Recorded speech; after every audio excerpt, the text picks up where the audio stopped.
Hello friends, അപ്പോൾ നമ്മളെല്ലാവരും വീട്ടിൽ ചെറിയ ചെറിയ ചെറിയ കൃഷികളൊക്കെ ചെയ്യുന്നവരാണ്. അപ്പോൾ ഇതേപോലെ ചാക്കുകളൊക്കെ കിട്ടുകയാണെങ്കിൽ ഒരിക്കലും ഒഴിവാക്കരുത് കേട്ടോ. നമുക്ക് സാധാ ഗ്രോ ബാഗിനേക്കാളും നല്ലൊരു വൃത്തിയും അതുപോലെ തന്നെ നല്ലൊരു ഉൾവശമൊക്കെ കിട്ടുന്നതാണ് ഈ ചാക്ക്. സാധാ നമ്മൾ ചാക്ക് നിറക്കുമ്പോൾ ഇതേപോലെ ആയിരിക്കും, ഇങ്ങനെ ഒരു കോണ് രീതിയിൽ രണ്ട് സൈഡിലേക്കുമായിട്ട് ഇങ്ങനെ ഒരു ഒരു എന്താ പറയുക, കോണ് പോലെ അങ്ങനെ നിൽക്കുന്നുണ്ടാവും. അപ്പോൾ അതിൽ നിന്ന് നമുക്ക് വ്യത്യാസമായിട്ട് നല്ല വൃത്തിയിൽ എങ്ങനെയാണ് ഈ ഒരു ചാക്ക് നമുക്ക് നല്ല അടിപൊളി ഗ്രോ ബാഗായിട്ട് എടുക്കുക എന്നുള്ളതാണ് കേട്ടോ. അപ്പോൾ നമ്മൾ ഇത്രയും നീളമുള്ള ഈ ചാക്ക് ചെറുതായിട്ടൊന്ന് ചുരുക്കും, അതായത് ചെറിയൊരു സൈസ് കുറയും കേട്ടോ, നീളം കുറയും. അപ്പോൾ ആ നീളം കുറയുന്നത് നമുക്ക് തടയാൻ പറ്റും. അതായത് എന്താണ്, അത്രയും റൗണ്ട് നമുക്ക് കിട്ടും. ആ ഒരു ഗ്രോ ബാഗിൻ്റെ ആ ഒരു റൗണ്ട് കിട്ടുമ്പോൾ തന്നെ നമുക്ക് ഈ ഒരു ചട്ടീൻ്റെ ആ ഒരു വൃത്തി നമുക്ക് കിട്ടുകയും ചെയ്യും കേട്ടോ. അപ്പോൾ ഞാൻ വീഡിയോയിൽ കാണിക്കുന്നത് പോലെ ഒന്ന് നിങ്ങൾ ചെയ്യുക. അതിൻ്റെ ആ ഒരു ഈ ചാക്കിൻ്റെ ലാസ്റ്റിലുള്ള ഒരു കട്ടി ഉള്ള ഒരു പോർഷൻ ഉണ്ടല്ലോ, ആ ഒരു പോർഷൻ നിങ്ങൾ കട്ട് ചെയ്യണമെങ്കിൽ കട്ട് ചെയ്ത് ഒഴിവാക്കിക്കോളൂ കേട്ടോ. എന്നിട്ട് നന്നായിട്ട് ഇതേപോലെ ഒരു ഞെറി പോലെ ഇങ്ങനെ എടുത്ത് കൊടുക്കുക കേട്ടോ. ഇങ്ങനെ ഞൊറി പോലെ ഇങ്ങനെ എടുത്തിട്ട് എന്താണ്, ഒരു കയറ് വെച്ചിട്ട് നന്നാക്കി കെട്ടി ടൈറ്റാക്കി കൊടുക്കാം. അപ്പോൾ നിങ്ങൾക്ക് അതിൻ്റെ ആ ഒരു ഭാഗം കട്ട് ചെയ്യണമെന്നുണ്ടെങ്കിൽ കട്ട് ചെയ്ത് ഒഴിവാക്കിയാൽ മതി. ഇതിങ്ങനെ ആക്കുമ്പോൾ നമുക്ക് എന്താ പറയുക, ചട്ടി നമ്മൾ എങ്ങനെയാണോ എടുത്തിട്ട് ഇങ്ങനെ പൊക്കി മറ്റുള്ള ഭാഗത്തേക്ക് കൊണ്ടുവെക്കുന്നത് നീക്കാനൊക്കെ നമുക്ക് ബുദ്ധിമുട്ടായിരിക്കും. അപ്പോൾ നമ്മൾ വെക്കുന്ന ആ ഒരു തൈകളും കാര്യങ്ങളൊന്നും ഇളകി പോവില്ല.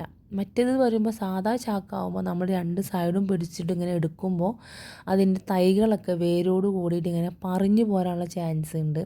അപ്പോൾ ഇതാകുമ്പോൾ അതിൻ്റെ ഒരു ബുദ്ധിമുട്ടൊന്നുമില്ല കേട്ടോ. അപ്പോൾ എന്തെങ്കിലും ഒരു കയറ് വെച്ചിട്ട് നന്നായിട്ട് ടൈറ്റാക്കി നല്ല ടൈറ്റ് തന്നെ കെട്ടിക്കോളൂ കേട്ടോ.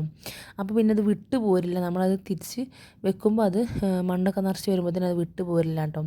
ഇതിൻ്റെ ആ ഒരു കനം ഉള്ള അടിഭാഗം ഉണ്ടല്ലോ, അടിഭാഗത്തുള്ള സ്റ്റിച്ചുള്ള ആ ഒരു ഭാഗം, അത് വേണമെന്നുണ്ടെങ്കിൽ നിങ്ങൾക്ക് ഒഴിവാക്കാം. ഞാനിപ്പോൾ ഇതിൽ മണ്ണ് നിറച്ചിട്ടുണ്ടായിട്ടുള്ള ഒരു ചാക്കായിരുന്നു ഞാൻ, അതാണ് ആ ഒരു മണ്ണിൻ്റെ ചളിൻ്റെ ഒക്കെ ഒരു ഇത് കാണുന്നത് കേട്ടോ. അപ്പോൾ അതൊന്ന് തിരിച്ചെടുക്കാം. ഇനി നമുക്ക് സാധാ വൈറ്റ് ഒരു എന്താണ് ഗ്രോ ബാഗ് ആക്കാൻ വേണ്ടിയിട്ടാണ് കേട്ടോ. അപ്പോൾ അതൊന്ന് മറിച്ചിട്ട് ഇങ്ങനെ തിരിച്ചെടുക്കാം കേട്ടോ. അതിൻ്റെ ഉള്ളിലേക്ക് ആ കെട്ട് പോവുകയും ചെയ്ത് നമുക്ക് വട്ടത്തിലുള്ളൊരു ഗ്രോ ബാഗ് കിട്ടുകയും ചെയ്യും. അപ്പോൾ ഇതേപോലെ.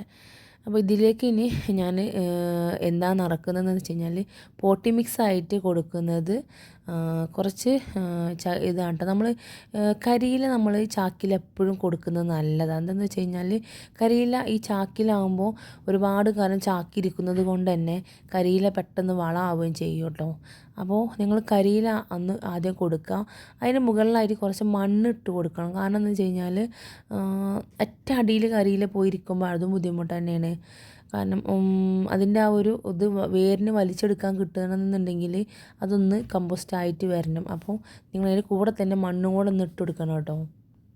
പിന്നെ ഞാൻ അതിൻ്റെ കൂടെ തന്നെ ഇട്ട് കൊടുക്കുന്നതാണ് കുറച്ച് നമ്മൾ ഈ കമ്പോസ്റ്റ് അല്ല, പച്ചക്കറീൻ്റെ കമ്പോസ്റ്റ് അല്ല ഞാൻ കൊടുക്കുന്നത്. സാധാ നമ്മുടെ ഈ ഹോട്ടലുകളിൽ നിന്നോ അല്ലാന്നുണ്ടെങ്കിൽ സൂപ്പർ മാർക്കറ്റിൽ നിന്നൊക്കെ ഉണ്ടാകുന്ന ഈ ഉള്ളിത്തോട്, തക്കാളി അങ്ങനെയൊക്കെ ചീഞ്ഞതൊക്കെ ഉണ്ടാവുമല്ലോ അവർ പുറത്ത് വെച്ചിട്ടുണ്ടാകുന്നത്, അതൊക്കെ ഞാൻ ചെറിയ കവറിലാക്കിയിട്ട് കൊണ്ടുവരാറുണ്ട്. എന്നിട്ട് ഇതേപോലെ ചാക്കിൻ്റെ അടിയിൽ ഇട്ട് കൊടുക്കാറാണ് പതിവ് കേട്ടോ.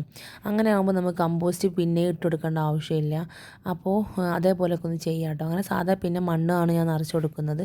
അപ്പോൾ ഇത്രയൊക്കെ ഉള്ളൂ കേട്ടോ. അപ്പോൾ നമ്മുടെ രണ്ട് ചാക്കിൻ്റെയും ഒരു വ്യത്യാസമാണ് നിങ്ങൾ ഈ കാണുന്നത്.